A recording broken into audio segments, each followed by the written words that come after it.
16절에서 21절까지 우리 같이 읽겠습니다. 구약성경 에스겔서 3장 16절에서부터 21절까지입니다. 우리 찾으셨으면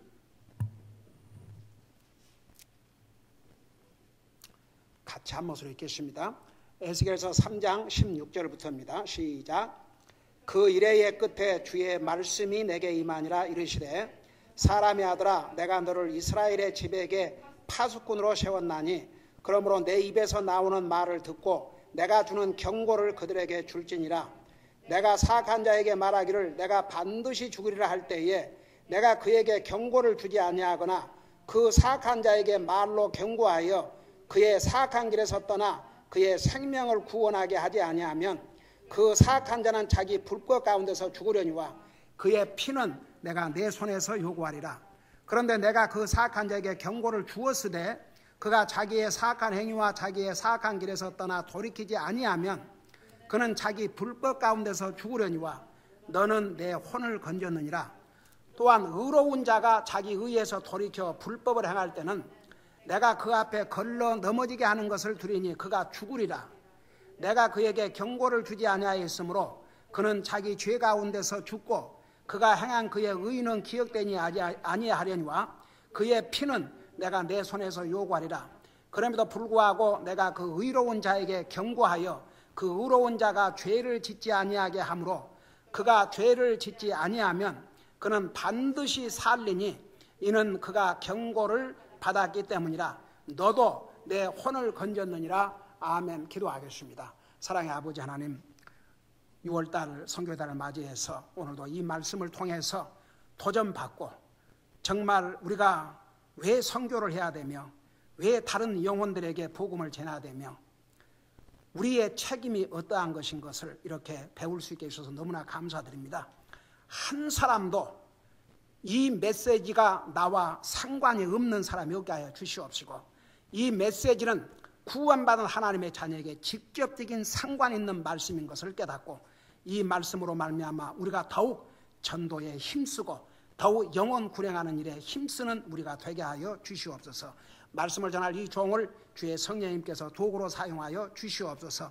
감사합니다. 사랑합니다. 예수님의 이름으로 감사 기도드리옵나이다. 아멘. 앉으시 바랍니다. 지금 선교의 달을 맞이해서 메시지를 전하기 전에 그 선교의 역사와 그리고 또 우리가 알아야 될 근래에 이르러서 근대, 그러니까 1800, 1900년 이 시대에 정말 선교 사역을 위해서 헌신했던 귀한 하나님의 종들에 대해서 10명을 소개하고 있는데 오늘은 그 네 번째 성사님을 소개하도록 하겠습니다. 먼저 크리스찬 역사를 보면 제가 그래서 주일 낮예배에 크리스찬 역사, 피 흘린 역사 이런 타이틀로 지금 말씀을 전하고 있는데 그야말로 피 흘린 역사가 크리스찬 역사입니다. 아침에 우리가 몇 년, 1000년까지 했죠.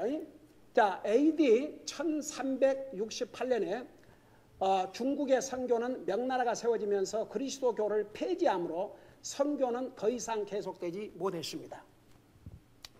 1389년에는 수많은 그리스도인들이 카이로, 이집트지요, 거리를 행진하면서 모슬람을 비판하다가 그리스도인들이 남녀를 막론하고 목베임을 당함으로 순교를 당한 기록이 역사의 기록에 나옵니다. AD 1400년에는 성경이 아일랜드 말로 번역이 돼서 복음이 전달되었습니다. 1408년에는 로마에서 수천 명의 유대인들과 모슬람이 예수님을 믿고 구원받은 역사가 일어났다고 합니다. AD 1536년에는 북부 로마의 아나베프티스트 선교사, 이게 아나베프티스트가 우리가 사실 그 아나베프티스트 후예라 그래요. 그러니까 성경 외에 유아 침례를 거절하고 믿는 자의 침례, 믿는 사람들이 순종하는 침례를 거절한 이런 교리를 거부한다고 해서, 그리고 이제 천주교나 장로교나 이런 데서 세례받은 사람들은 그게 성경적인 침례가 아니기 때문에 그들을 구령하고 다시 성경대로 침례를 했어요. 이것이 너무너무 싫은 로마 천주교와 이 아나베프티스트를 핍박한 사람들이 어떻게 이들을 죽인 줄 아십니까?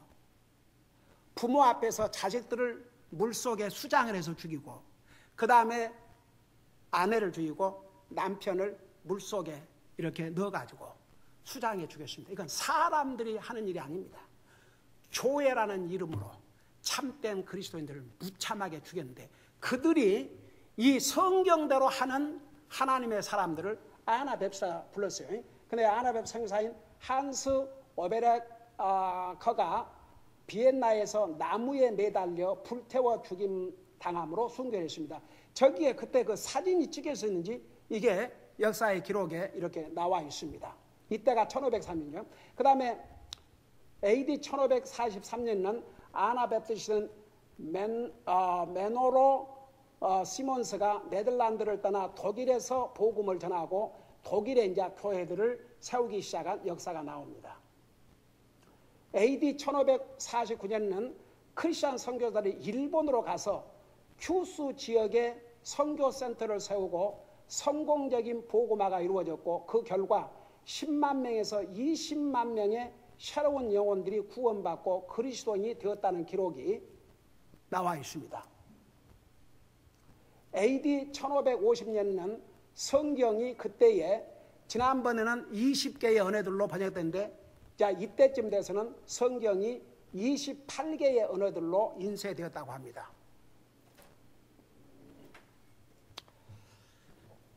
그 다음에 그 10명의 성사람 중에서 또 우리가 잊을 수 없는 유명한 그 이름 아마 그 세상 사람도 잘 알아요. 데이비드 리빙스톤. 그 사람은 크리스찬 선교사요, 노예 폐지자요, 아프리카 대륙을 탐험한 탐험가요, 의사였습니다. 리빙스톤은 그 시대의 가장 유명한 사람들 중에 한 사람이었으며, 그러니까 선교사이기 전에 이 사람은 그 탐험가요, 의사요, 하여간 그의 이름 자체가 유명했습니다. 아프리카 사람들의 영혼 구원을 위해 자기의 삶을 헌신한 선교사였으며, 그리스도를 위해서는 아무것도 주저함 없이 헌신했던 그리스도인이 바로 데이비드 리빙스톤이라고 합니다. 여러분, 그 한 번은 기자가 이분을 만나러 갔어요. 얼굴을 한 번도 본 적이 없습니다. 그러나 사람들이 리빙스톤 그러면 모르는 사람이 없었는데, 그 한 기록에 하면 기자가 이제 이 리빙스톤을 찾아다니는데, 그야말로 아프리카에서 그냥 새까맣게 해가지고 그 유명한 사람이 그러니까 그 자기가 그 유명한 데이비드 리빙스톤을 찾고 있는데, 그 사람 어디 가면 만날 수 있냐 그러니까 바로 당신 앞에 서 있는 사람이 그 사람입니다. 그러니까 아주 기겁을 했다는 그런 기록도 있습니다. 그 사람은, 이 리빙스톤은 아프리카 대륙 속에서 그로 하여금 국제적인 영예와 인정을 받았고, 그는 그런 유명한 명성을 가지고도 그의 우선적인 목표는 영혼들을 그리스도에게로 인도하여 구원받게 하는 것이었습니다. 리빙스톤은 그의 선교지를 어둠의 대륙인, 그러니까 아프리카는 어둠의 대륙인 아프리카를 택했을 때 역사를 영원히 바꿔놓게 했습니다. 리빙스톤 박사 이전에는 아프리카가 어디에 속해 있는지조차도 몰랐습니다. 아프리카 어디에 있는지도 사람들이. 그의 아프리카에 대한 발견은 세계를 바꿔놓았는데, 그는 그리스도의 복음을 아프리카인 중에서 전했을 뿐 아니라 아프리카 나라 대륙을 온 세상에 알려주었던 것입니다. 그리고 그는 아프리카에서 사람들이 노예로 팔리는 노예 시장을 발견하고 노예 폐지를 주동한 선구자가 되었던 것입니다. 그러니까 보세요, 아프리카 험한 지역입니다.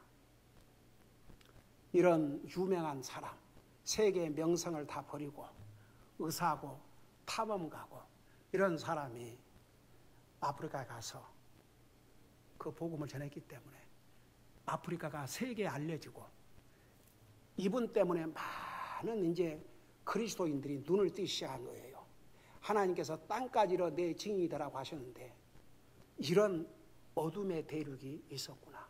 여기에 이런 수많은 귀한 영혼들이 살고 있었구나. 자, 그래서 그때부터 아프리카 대륙 선교가 활발하게 펼쳐지는 놀라운 역사가 이후에 일어났던 것입니다. 이런 앞서간 하나님의 사람들이 그야말로 자기를 온전히 희생하고 복음을 전했기 때문에 아프리카가 지금 얼마나 많이 복음화되었습니까? 현재 우리 교회가 지원한 성도들 중에서도 여러분들이 아프리카에 가서 복음을 전하고 있습니다. 오늘은 에스겔서 3장 16절 21절에 보면 에스겔을 파수꾼이라고 했습니다. 이 파수꾼은 이 군대로 말하면 보초입니다. 보초. 전쟁에는 이 파수꾼, 망을 보는 사람이에요. 적의 동향을 제일 먼저 살피는 사람이 파수꾼입니다. 그래서 이 파수꾼이 만일에 경계를 게을리하거나 졸거나 잠을 자면 한 나라가 망할 수 있습니다. 전쟁에서 패배는 말할 것도 없고 아니면 나라의 멸망을 가져올 수 있는 그런 중요한 위치가 파수꾼입니다. 여러분, 하나님께서는 에스겔에게 내가 경고한 이 메시지를 너는 파수꾼으로서 전하라고 그랬습니다. 여러분, 이게 무엇을 의미하는지 아십니까? 참으로 예수님을 믿고 구원받은 하나님의 자녀들은 파수꾼입니다. 이 파수꾼으로서 책임이 얼마나 중요하다는 것을 여기에서 말씀하고 있습니다. 여러분, 하나님께서 에스겔서에게 주신 이 말씀, 나와 여러분에게 주신 말씀입니다. 뭐 에스겔에게나 필요한 말씀이지 나야 뭐. 여러분, 내가 다시 한번 묻습니다. 여러분, 구원받은 하나님의 자녀인 사람 다 같이 아멘 해봐요. 그러면 이 하나님 말씀과 여러분 상관이 있어요, 없어요? 에스겔에게 주신 이 말씀이 여러분들에게도 주신 말씀이라고 믿어요? 그러면 여러분 그리스도의 파수꾼 맞아요? 나는 그리스도인의 파수꾼이라고 믿는 사람 손 들어봐요.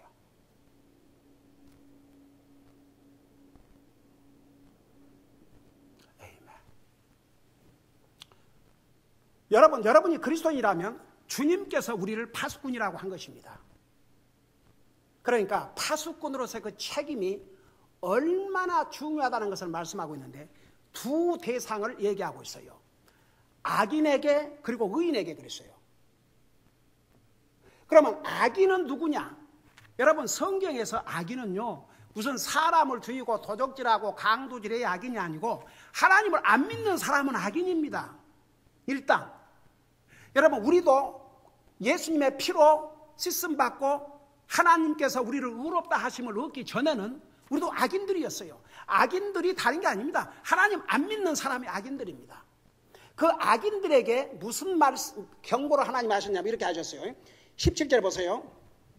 내가 너를 이스라엘 집에게 파수꾼을 세워놨니? 그러므로 내 입에서 나오는 말을 듣고 내가 주는 경고를 그들에게 주니라. 내가 사악한 자에게 말하기를 내가 반드시 죽으리라 할 때에 내가 그에게 경고를 주지 아니하거나 그 사악한 자에게 말로 경고하여 그의 사악한 길에서 떠나 자기의 생명을 구원하게 아니하면 그 사악한 자는 자기 불꽃 가운데 죽으려니와 그의 피는 내가 내 손에서 회고하리라. 자, 이게 무슨 말이냐면 이런 얘기예요. 자, 보세요. 예를 들어서 우리 주변에 하나님은 꼭 나를 통해서 복음을 전하기를 원하는 가족이 있다든지 친척이 있다든지 이웃이 있다고 생각해봐요. 직장 동료가 있다고 생각해봐요. 그에게 복음을 전할 수 있는 기회를 자꾸 주는데도 안 하는 거예요. 창피해서 안 하든지 두려워서 안 하든지 왜 안 해요? 왜 안 하는 줄 아세요? 많이 창피당할까 봐서, 두려워서 안 해요. 비겁하죠. 왜 예수님을 간 믿은 사람이 더 전도를 잘하는 줄 아세요? 두려움이 없어요.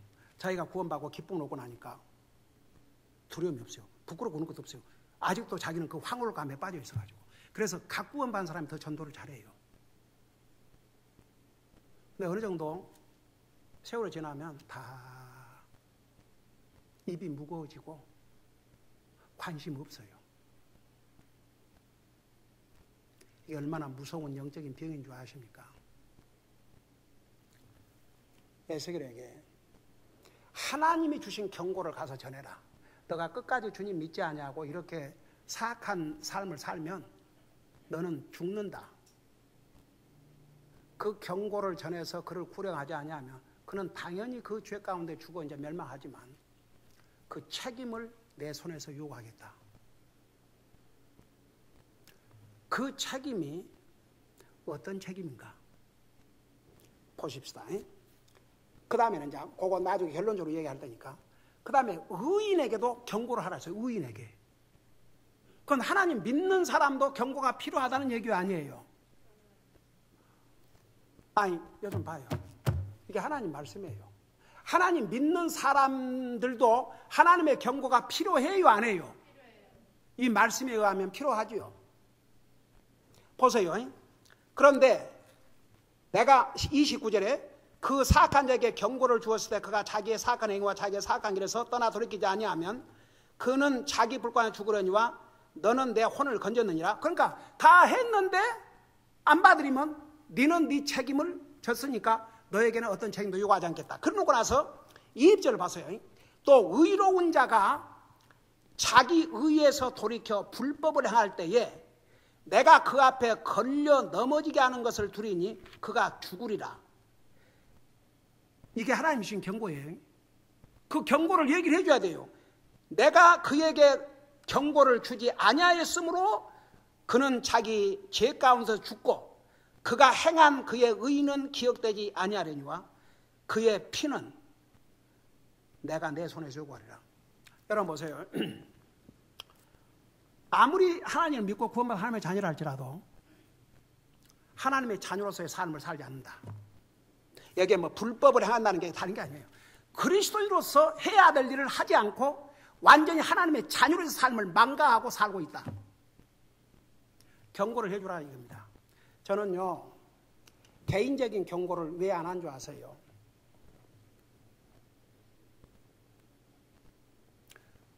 받아들이지를 못해요.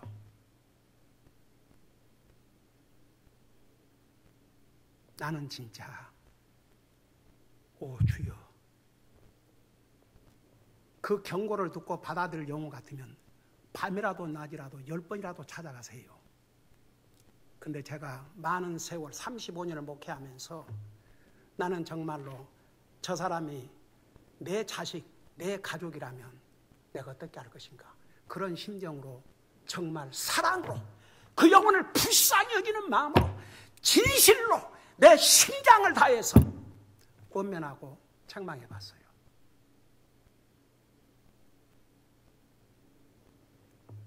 그걸 받아들인 사람 거의 없었어요. 떠나는 것으로. 그럼 내가 떠나는 것이 두려워서가 아니고 해봤자 소용이 없으니까. 그래서 제가 기도를 했어요. 이 문제를 놓고 너는 부지런히 말씀으로 전해라. 개인적으로 안 해도 말씀으로 전해도 듣지 않는 자는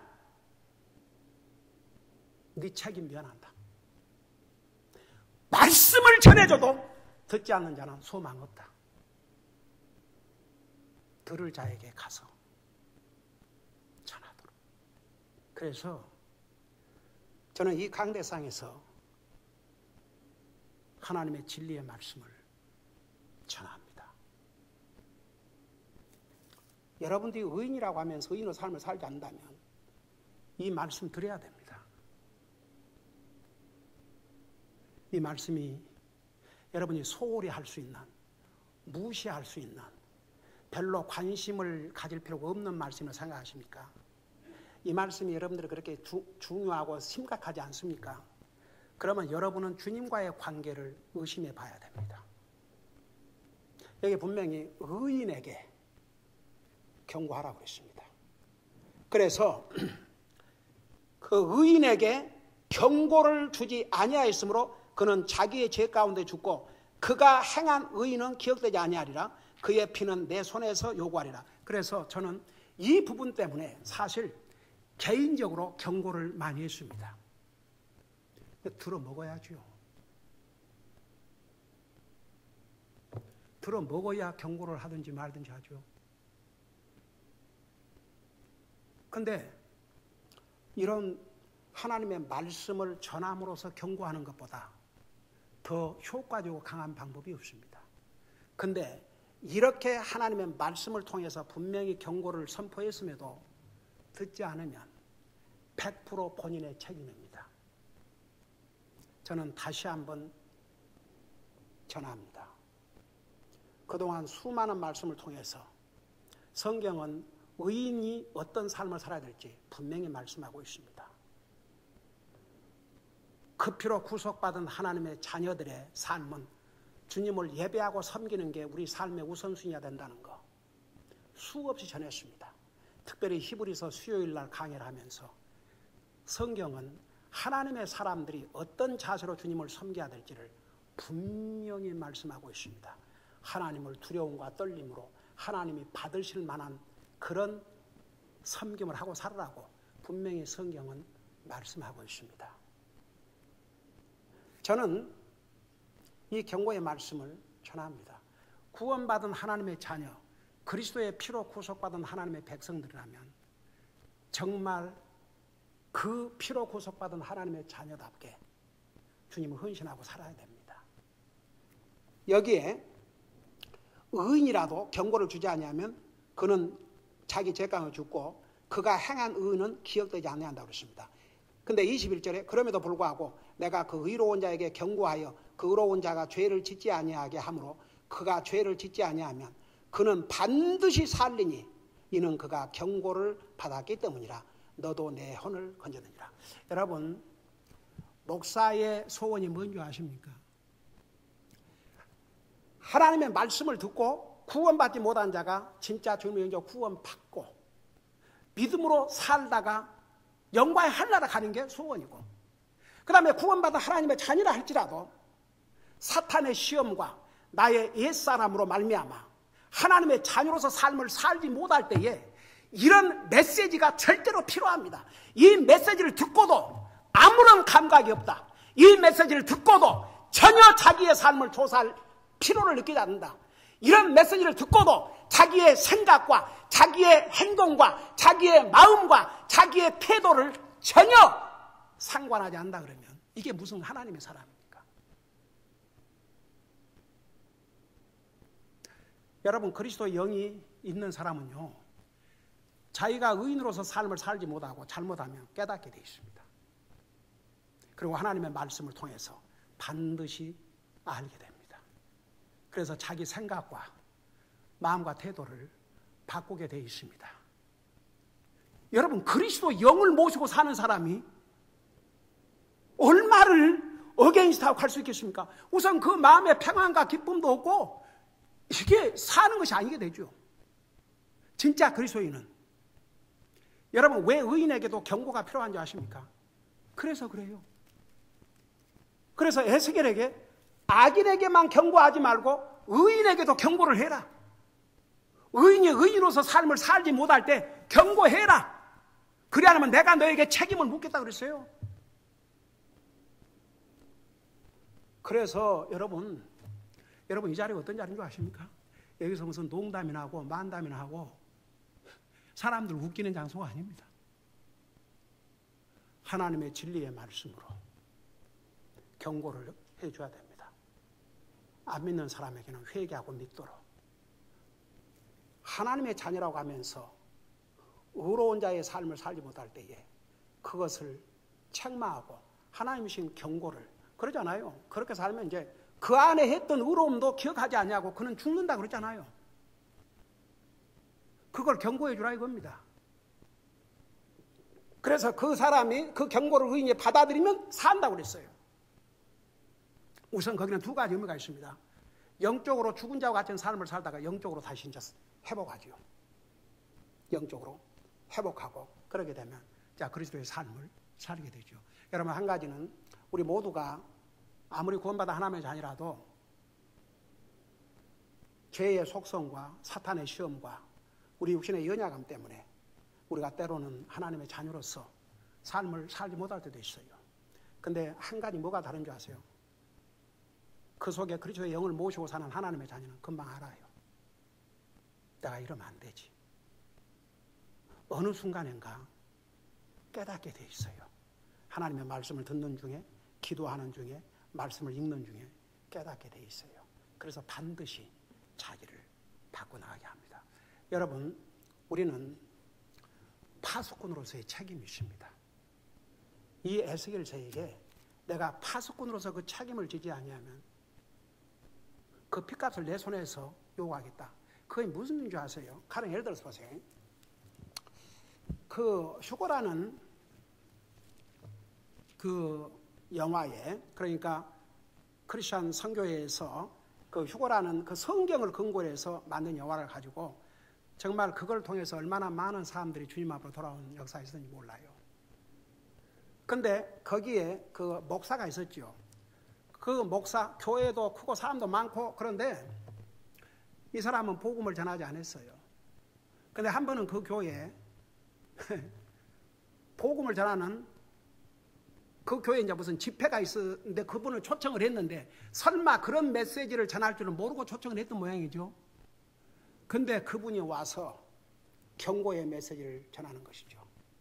정말 예수님을 진실로 믿고 구원받지 아니하면 지옥 가고 이제 만일 주님이 그때 오시면 7년 대환란에 들어간다는 거, 요한계시록의 7년 환란 중에 일어날 것을 다 이제 해주면서 그 설교를 마치고 오늘 주님을 영접하고 구원받을 사람 손들으라고 그러니까 어떤 사람들은 손을 들었어요. 이 목사는 그게 못마땅하고 계속 이러고 인상을 쓰고 있는 거예요. 근데 거기에 젊은 페리라는 여자도 손을 안 들었어요. 나중에 어떻게 됐습니까? 주님 공중 재림하셨어요. 그래도 그 교회를 나온 사람 가운데 그날 그분의 그 복음을 듣고 주님을 영접한 그들은 휴거가 됐고 나머지는 목사와 함께 다 이 땅에 남게 됐어요.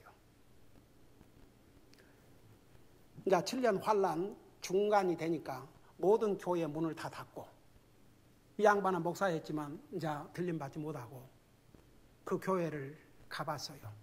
밖에 다 빗장을 쳐서 놨고 있는 거예요. 뒤에 자기가 평생 목회했던 교회니까 뒤에 어느 문을 알고 들어가서 그 강당선에 서가지고 혹시 여러분들 기억나세요? 그거 보신 분? 뭐라 그러고 있어요? 나 때문에 얼마나 많은 사람들이 지옥을 갔고 나 때문에 얼마나 많은 사람들이 지금 7년 환란 가운데 들림받지 못하고 있고 나 때문에 그 비통한 눈물 그리고 그 페리가 찾아갔잖아요. 이 목사를. 왜 나한테 안 가르쳐 줬냐고, 왜 나한테 이 복음을 안 전해줬느냐고, 왜 당신은 이 많은 세월을 다 했는데 모른 채 했냐고. 그러니까 그 목사가 뭐라고 답하는 줄 아십니까? 이 페리라는 젊은이에게. 그래 나는 그렇게 못한 거 진짜 가슴 아프고 미안하다. 그러지만 하나님께서 너에게 기회를 안 주셨냐? 우리 교회 그 특별 집회에 그 목사님이 오셔가지고 분명히 복음을 전하고 주님 영접할 사람 앞으로 나오라고 그러고 손들어 할 때 너는 왜 안 했냐 이거죠. 왜 그때 너는 안 했냐? 기가 막히죠. 저는요 적어도 이 책임은 면하고 싶습니다. 절대로. 여러분 그러면 나만 이 책임인 줄 아세요? 파수꾼의 책임. 여러분들도 다 파수꾼의 책임이 있어요. 가령 여러분들 가족 가운데 구원받지 못한 사람들이 있다. 여러분이 가까이 지난 사람들 가운데 구원받지 못한 사람들이 있다. 직장 동료 가운데 구원받지 못한 사람이 있다. 학교 친구들 가운데 구원받지 못한 사람이 있다. 가까이 지내는 뭐 학교 친구들하고 다 친구가 아니니까 그래도 자기가 가까운 친구들, 자기와 늘 컨택한 사람들이 주님을 알지 못하는데 여러분 언제까지 입 다물고 있을 텐데요. 너무 가까운 친구에서 얘기가 민망해요? 가족 식구에서 말하기가 민망해요? 아니에요. 우리 해야 됩니다. 안 들어도 우리는 계속 해야 됩니다. 안 들어도. 안 믿는 가족, 안 믿는 그 내 주변의 전도 대상들, 안 믿고 안 들어도 계속 하세요. 계속 하세요. 계속 하세요. 끝까지 안 믿으면 지옥 갑니다. 그 지옥은 영원히 불타는 곳입니다. 그 다음에 하나님 믿는다고 하면서 제대로 믿지 않는 사람에게는 얘기하세요. 언제까지 이런 모습으로 살려고 그러냐. 정말 당신이 하나님 믿는 사람이 이렇게 살면 안 되지. 얘기해 주세요. 얘기해 주세요. 우리는 그리스도인으로서 파수꾼의 책임을 가지고 있습니다. 이 책임은 하나님께서 모든 하나님의 자녀들에게 주신 명령이요. 만일 우리가 이 파수꾼의 책임을 다하지 아니하면 두 가지. 첫째는 하나님의 말씀을 의도적으로 불순종한 자요. 다른 영혼이 지옥 가도 나는 상관하지 않겠다는 어쩌면 잔인한 사람입니다. 우리 뭐가 두렵습니까? 우리는 그리스도인으로서 파수꾼입니다. 입을 열어서 경고해야 됩니다. 안 믿는 사람은 안 믿는 사람에게, 믿는 사람이 믿는 사람으로 삶을 살지 않으면 그거 경고해 줘야 됩니다. 그래야 우리가 하나님 앞에서 우리 책임을 다하고 살 수 있습니다. 기도하십시다. 사랑의 아버지 하나님, 앞서간 하나님의 사람들은 자기들의 책임이 무엇인 줄 알았습니다. 자기들은 안 믿는 자들에게는 안 믿는 자들이 되어야 경고, 끝까지 주님 믿지 아니하면 지옥 간다는 거. 때로는 하나님을 믿는다고 하는 사람들 가운데서 하나님의 자녀로서 삶을 살지 않을 때에 그들에게 경고를 해주고 돌이킬 수 있도록 그렇게 신실하게 해주었기 때문에, 파수꾼으로서 그 책임을 다했기 때문에 그리스도의 복음이 이제는 정말 온 세상에 전파되는 이런 놀라운 역사를 가져왔습니다. 선교의 달을 맞이해서 우리 한 사람 한 사람이 전도자가 되게 하시고 영혼을 구령하는 구령자가 되게 해주시고 또 세계 땅까지 가서 복음을 전하는 우리 성사님들을 기도와 물질로 지원함으로써 땅까지를 내 증인이라고 하신 그 주님의 명령을 온전히 순종하고 사는 아름다운 그리스도인들이 되게 하여 주시옵소서. 감사합니다. 사랑합니다. 예수님의 이름으로 감사 기도드리옵나이다. 아멘.